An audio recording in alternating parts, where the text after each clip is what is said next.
Hello friends, we are talking about the first symptom given by Boger for various remedies.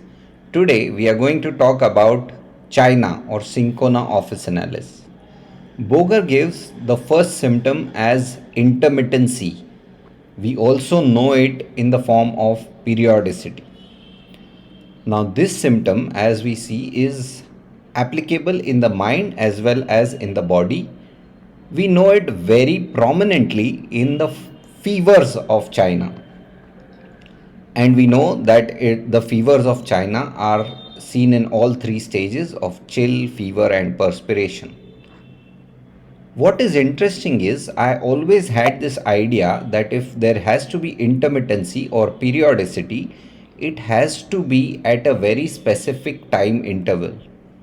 Whereas if we look at the dictionary meaning of intermittency, it only means that the complaint comes and then it goes. It comes and then it goes. It is not necessary to have this exact time period in between.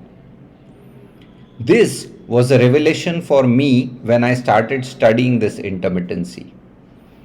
Whereas this type of intermittency is seen in China, especially for alternate day fever or every 4 days fever, etc.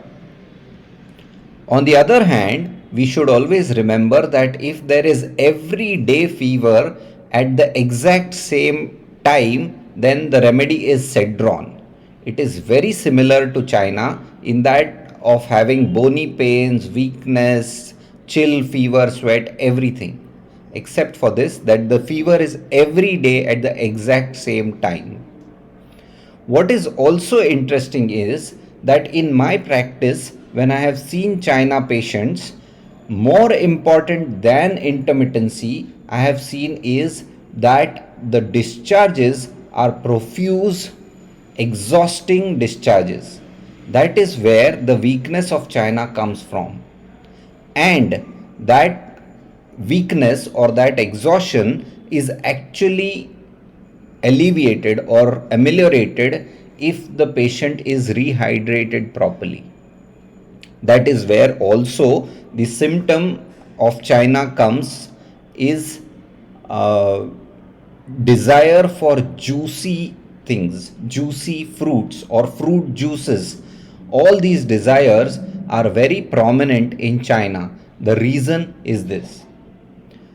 One last thing that I would like to mention is that such a weakness and fever is usually seen in dengue and chikungunya in these days.